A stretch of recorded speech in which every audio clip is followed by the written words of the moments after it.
6h38, estamos de volta. Fique atento ao horário para não perder o seu compromisso dessa manhã de sexta-feira. E o ex-prefeito de Coari, Adail Pinheiro, que tinha sido perdoado pelos crimes de pedofilia, deve voltar para a prisão domiciliar. O anúncio foi feito na tarde de ontem pelo Ministério Público do Estado. A suspensão do indulto que dava liberdade a Adail Pinheiro foi solicitada por promotores de justiça na semana passada. Nessa quinta-feira, o Tribunal de Justiça acatou. Essa medida tem efeito imediato e obriga o ex-prefeito de Coari, Adail Pinheiro, a continuar respondendo pelos crimes de pedofilia e exploração sexual de crianças e adolescentes, cumprindo prisão domiciliar com auxílio da tornozeleira eletrônica. A decisão da desembargadora é no sentido de que ele seja recolhido imediatamente, né? E o Ministério Público entende que imediatamente é já, logo, agora. O Ministério Público alegou péssimo comportamento de Adail Pinheiro enquanto esteve preso no Comando de Policiamento Especializado. Durante a revista, celulares foram encontrados na cela dele. Mas o juiz da Vara de Execuções Penais, ao conceder o indulto, só considerou o período em que o ex-prefeito de Coari permaneceu no Compage. Foi apurado na sindicância que foram encontrados os celulares na cela onde ele estava preso junto com outros detentos. Inclusive, essa mesma certidão, ela o pune com suspensão de visitas, com suspensão de banho de sol. Adail Pinheiro deve continuar preso por aproximadamente 7 anos. O advogado de defesa de Adail Pinheiro, Francisco Balieiro, informou que ainda não foi notificado oficialmente sobre essa decisão, mas disse que tão logo ocorra, irá recorrer.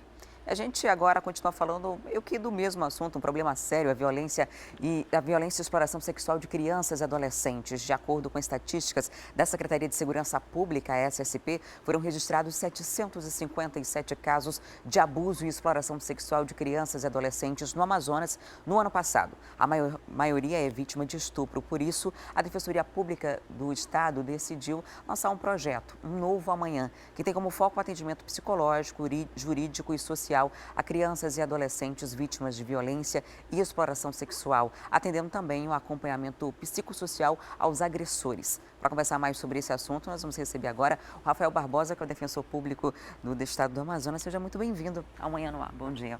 Bom dia, Adriane. Bom dia, telespectadores do Manhã no Ar.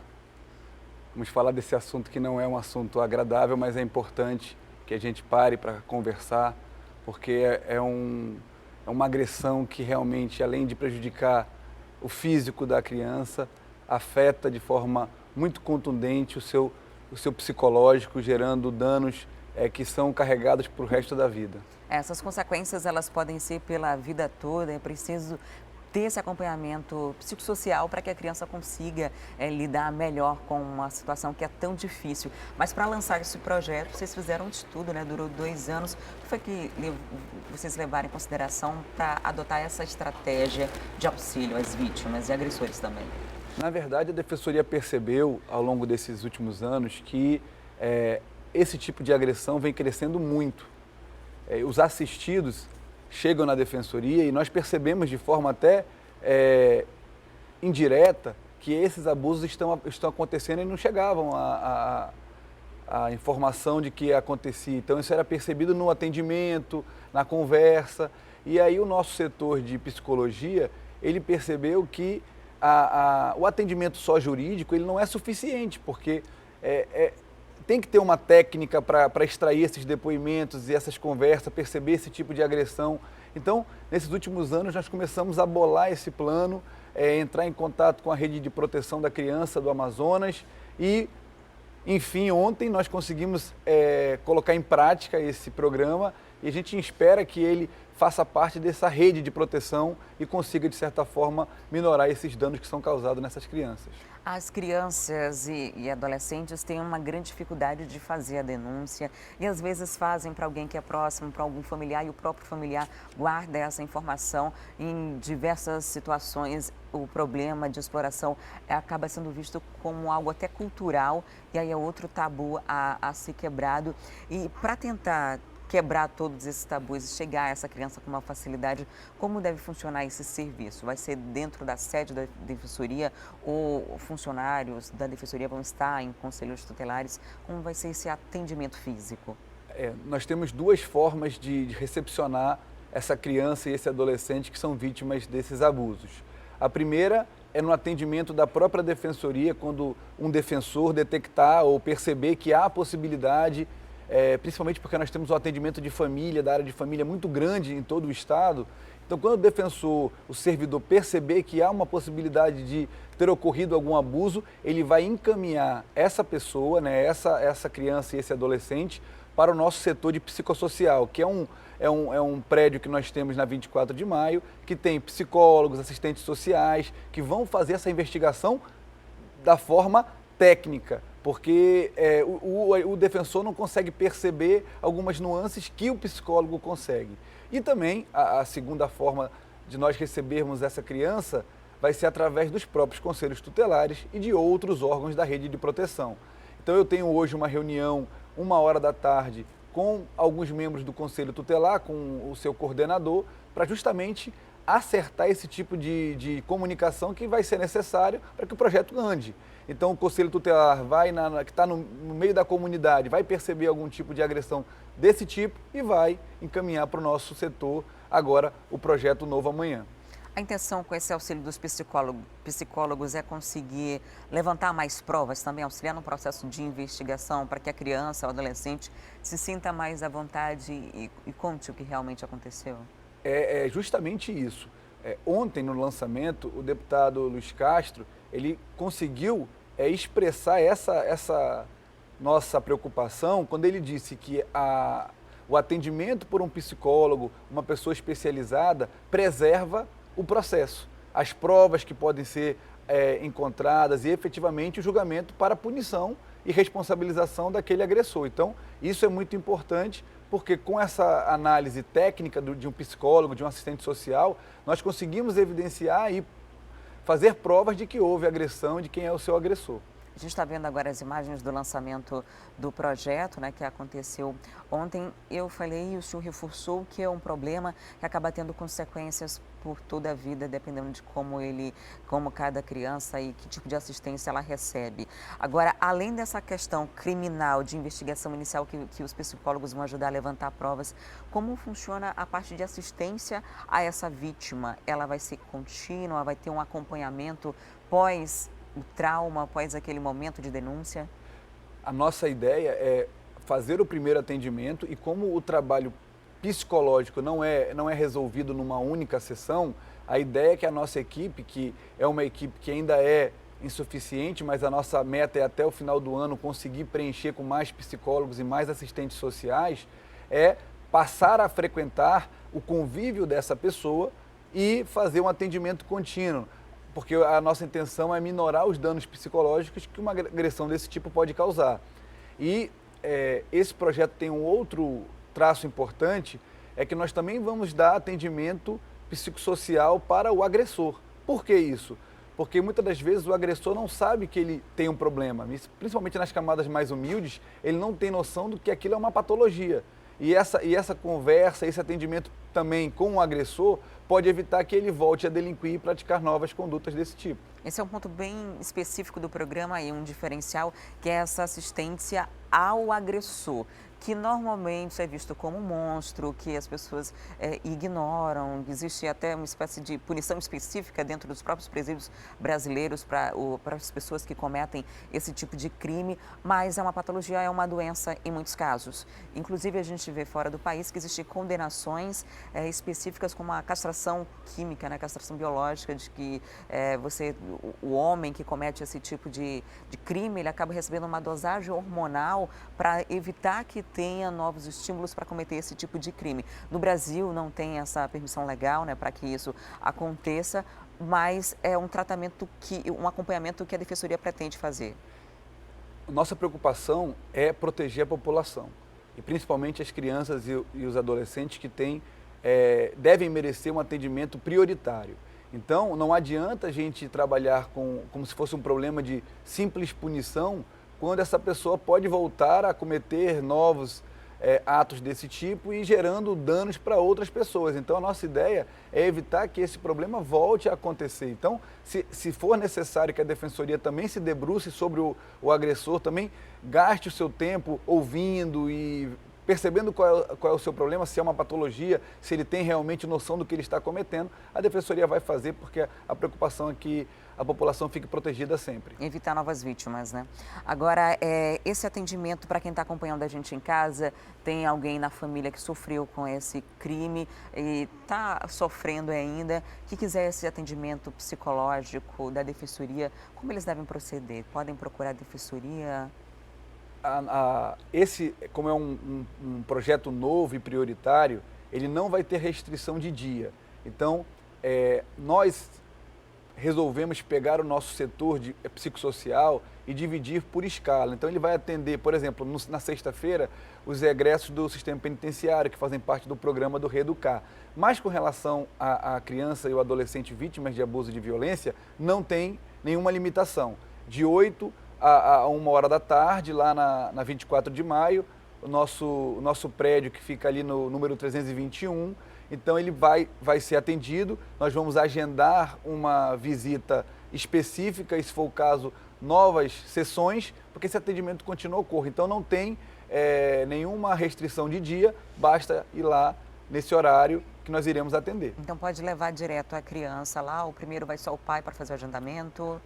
Pode ir a criança, porque nós temos um atendimento prévio, é uma conversa, essa conversa, como nós vimos nas imagens, tem uma sala lúdica, essa sala lúdica é uma sala com muitos brinquedos, eu gostaria até de agradecer as parcerias privadas, porque a Defensoria expediu ofício solicitando de algumas instituições públicas e privadas ajuda para montar essa brinquedoteca. Então, lá vai ter todo um aparato, nós temos uma parte lúdica para ela poder escrever, desenhar. Então, a gente vai fazer essa recepção, vai marcar um dia de retorno e aí o atendimento vai fluir normalmente.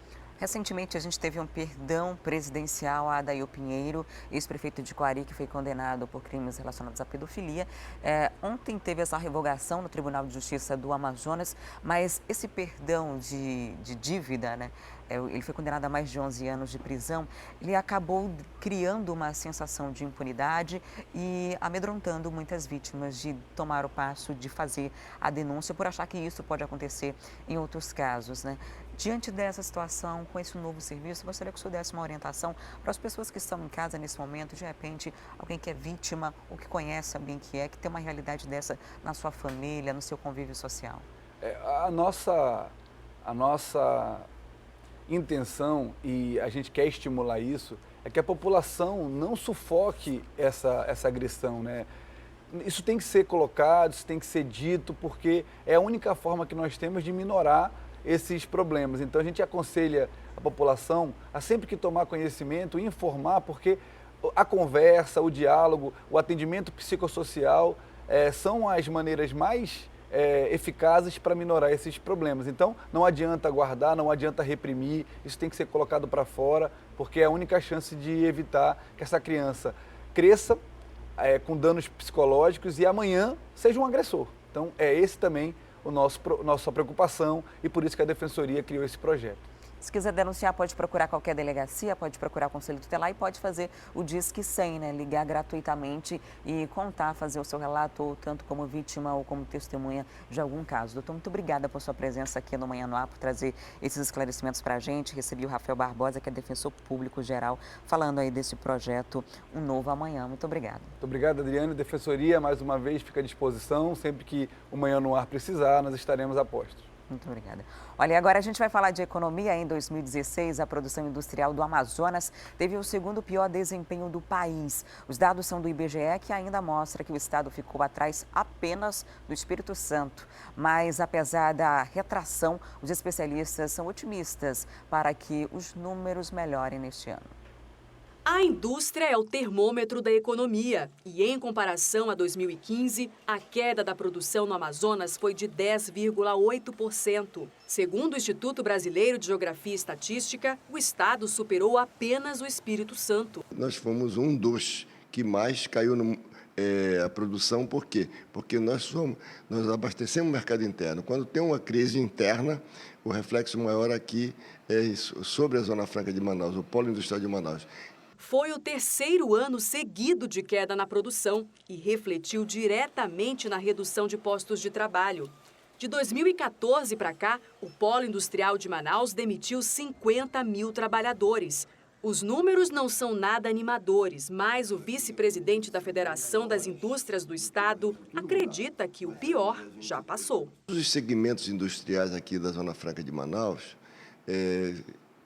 foram afetados. Mas como nós temos aqui alguns segmentos que se destacam, que é o caso do eletroeletrônico junto com a informática e o polo de duas rodas, esses realmente qualquer mudança negativa neles eles têm um efeito muito, um reflexo negativo também muito forte na economia do estado do Amazonas. Para este economista, a indústria do Amazonas ainda está se recuperando dos efeitos da crise e as últimas medidas do governo federal devem impulsionar o consumo e retomar a produção. Do ponto de vista comportamental do consumidor, ou ele está pessimista ou ele está otimista, né? Então, para ele consumir, para ele ir para o mercado comprar. Então, se ele estiver pessimista, ele não sai. O comércio vai sentir isso. Então, o que nós estamos sentindo isso? A Confederação Nacional do Comércio está apontando um sinal positivo no otimismo do consumidor.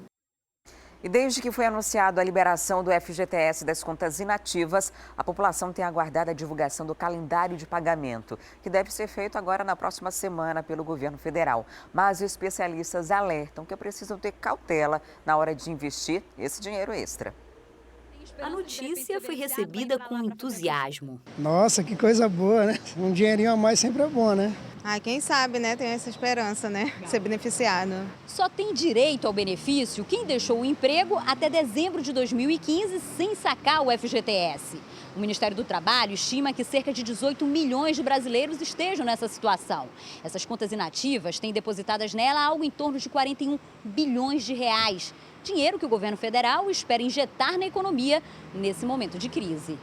Para consultar sua situação, basta ir à Caixa Econômica Federal ou acessar o site do FGTS. Para isso, é preciso ter em mãos o número do PIS/PASEP, encontrado na carteira de trabalho, e uma senha chamada Senha Cidadão, que pode ser criada no momento do acesso.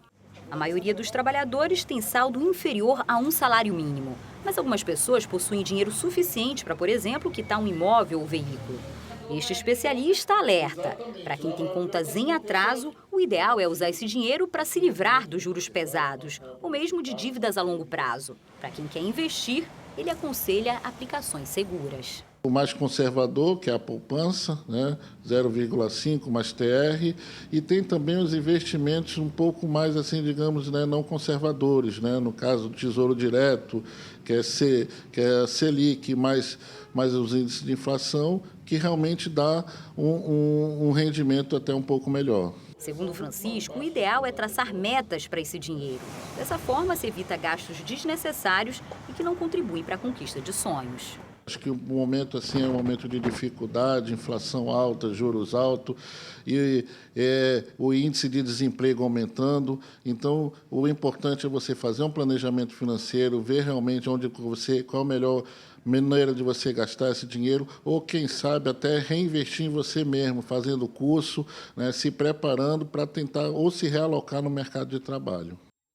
Até porque é um dinheiro que ninguém estava esperando agora, né? E já vai sair. E o calendário desse saque vai ser divulgado na próxima terça-feira, dia 14. Nessa data também vai ser informado como a liberação será feita. O que tudo indica, no primeiro anúncio do governo federal, esse dinheiro vai ser liberado de acordo com a data de nascimento. Vai ser pelo mês em que você nasceu e vai ter um calendário que deve durar até o fim do ano.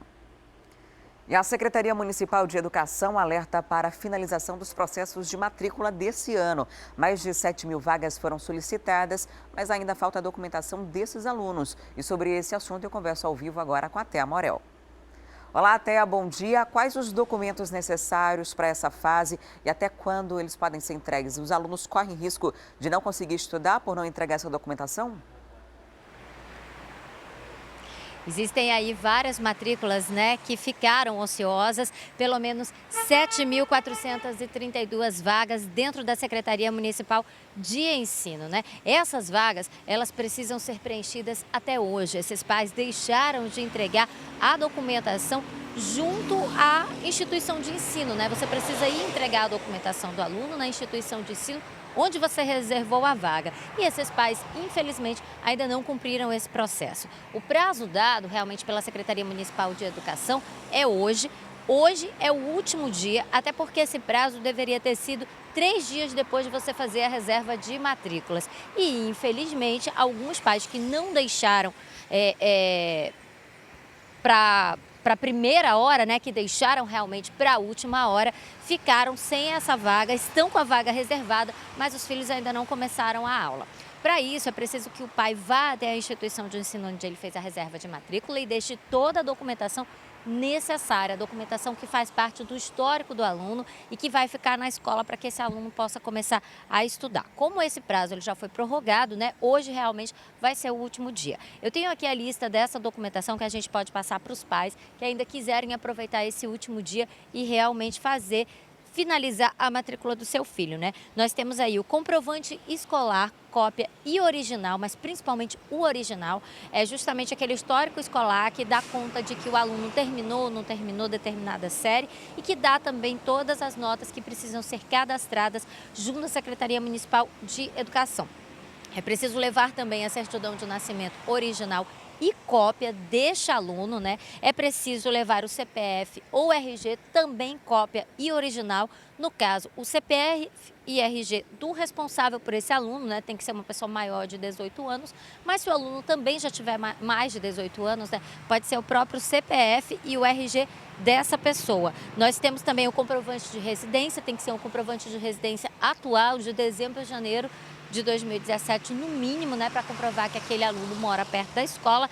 Tem o cartão de vacinação e 2 fotos 3x4.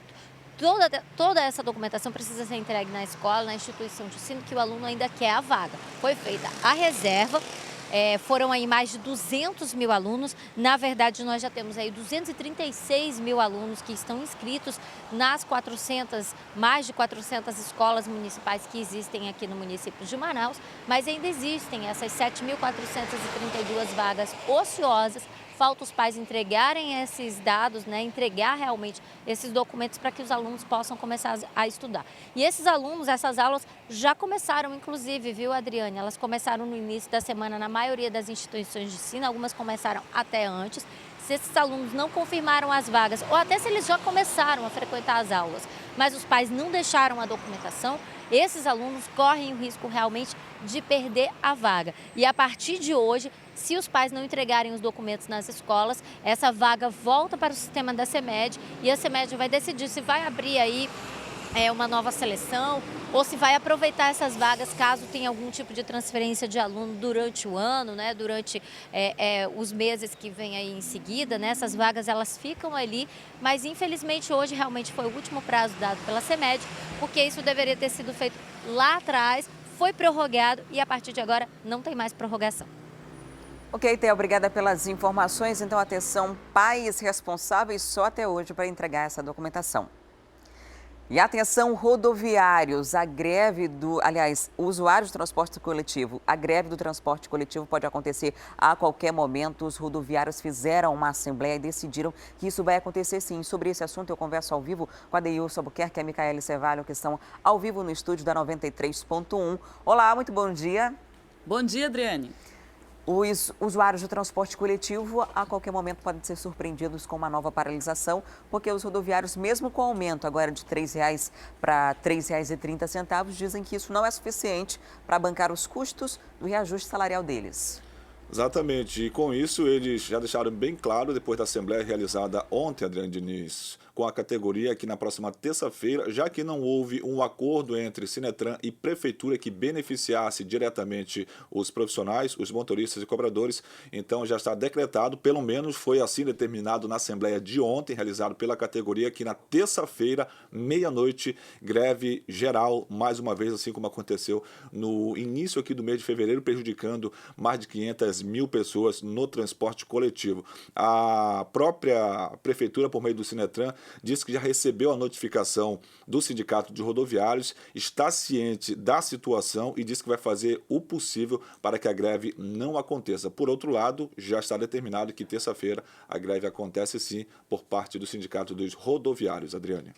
E essa greve deve atingir cerca de 800 mil pessoas que usam transporte coletivo todos os dias e é uma insatisfação e uma preocupação que a gente fica porque já houve um aumento, né? A população já foi penalizada com o reajuste da tarifa de ônibus, que foi prometido e gritado pelos quatro ventos pelo prefeito que isso não aconteceria, que ele seria preso, mas isso não aconteceria. Em menos de um mês no novo mandato já teve o reajuste e a população está pagando mais por um serviço que ainda não melhorou, não tem previsão de melhorar e ainda corre o risco de ficar sem esse serviço. E esse questionamento, a prefeitura está sendo cobrada também a dar explicações sobre esse valor, mas até agora não se posicionou, ignora o Tribunal de Contas, os rodoviários ignoram também a lei, né, que até agora não autorizou essa greve, por mais que eles anunciem, não há uma previsão para que isso aconteça, de acordo com o Tribunal do Trabalho. E o Sinetran está ali no meio disso, diz que precisa de mais dinheiro, precisa aumentar e que só consegue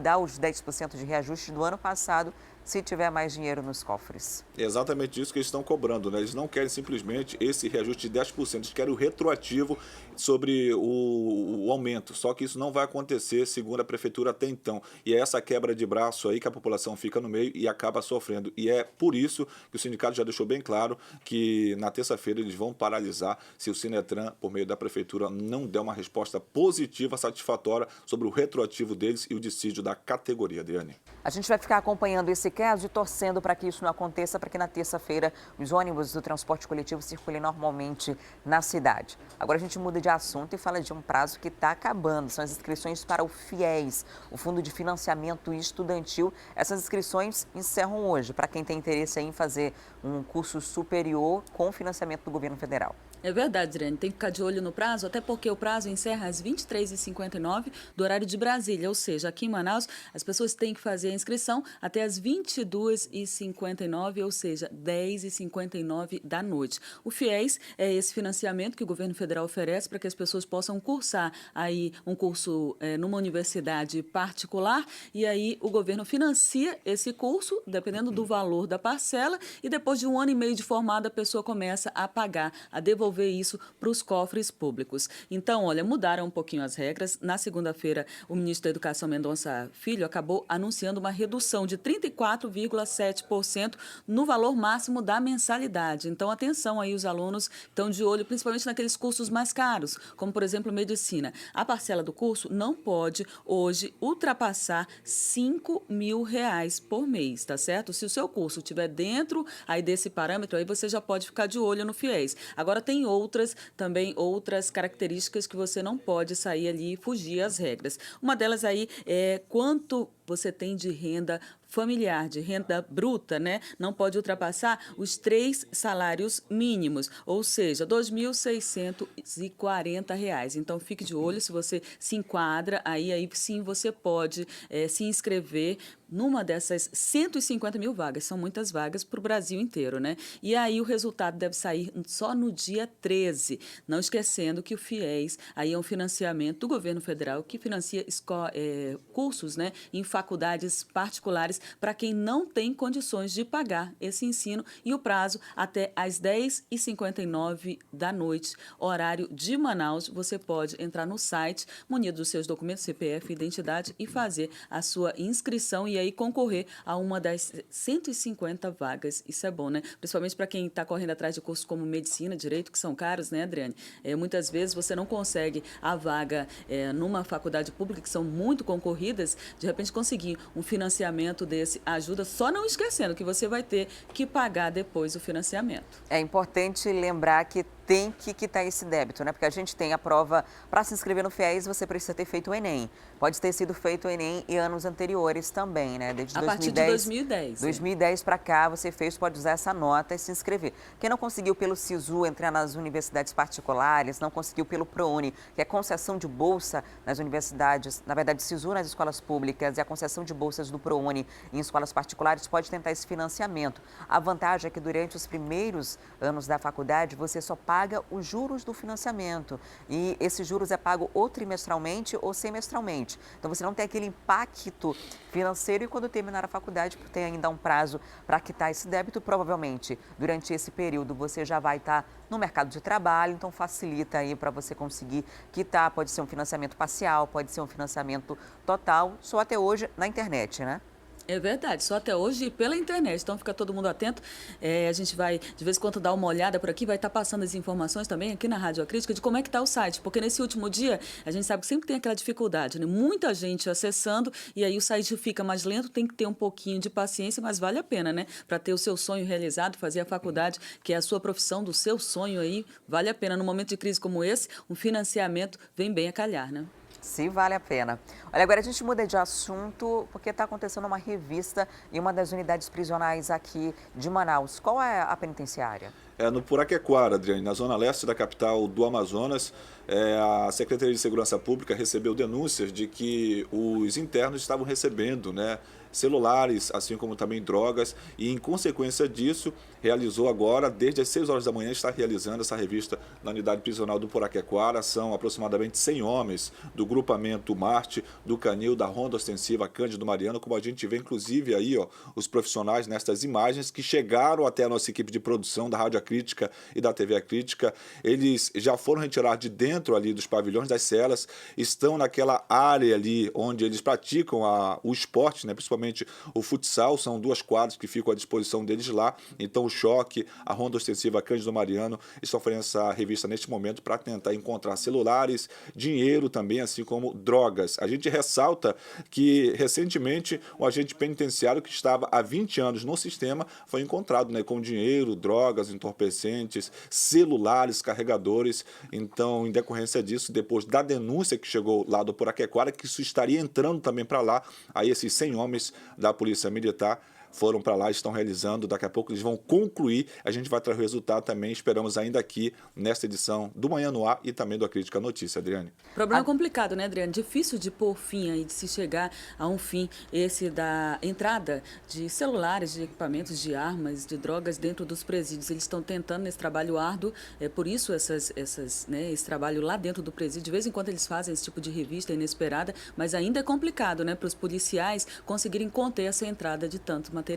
Enquanto houver a facilitação, né, isso vai acontecer com muita frequência. A gente leva em consideração que um agente penitenciário de empresa terceirizada recebe média de R$ 1.400, R$ 1.600. Oferecem R$ 1.000 para ele entrar com o celular. Uma pessoa que está sem perspectiva, está endividado ou tem mau caráter, vai aceitar com muita facilidade uma proposta como essa de ganhar mais quase o mesmo salário em um dia só, né? Infelizmente, isso continua acontecendo e a gente acaba de receber informação aqui que a polícia já encontrou alguns buracos dentro da unidade prisional do Puraquequara, esses buracos que possivelmente seriam usados para fugas, né? A gente acaba de receber essa informação da Secretaria de Inteligência. A gente, ao longo da nossa programação, vai trazer mais detalhes. Tanto aqui, se o programa acabar por aí, tem o Central de Notícias daqui a pouco, né, Adeilson? A partir das 9 horas, sempre trazendo informações atualizadas, e a gente vai acompanhar, sem dúvida nenhuma, aqui na Rádio Acrítica FM, o desfecho dessa revista lá no Puraquequara, e realmente a partir de 9 horas, no Central de Notícias, a gente traz mais detalhes na 93.1, Adriane.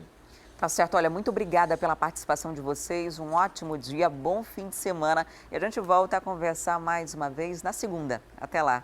Até lá, bom final de semana para todo mundo, que aproveitem, né? E com muita tranquilidade, né, Deus? Para que na segunda-feira a gente se encontre novamente aqui.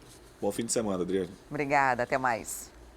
Olha, por aqui a gente faz um intervalo e volta daqui a pouco. Hoje tem o nosso quadro Roteiro do Dia e nós vamos mostrar uma opção bem inusitada para você que não tem o hábito de tomar chá. As casas de chás aqui da cidade estão caindo no gosto do Manaus e a gente vai trazer essas opções para você daqui a pouquinho. Não saia daí.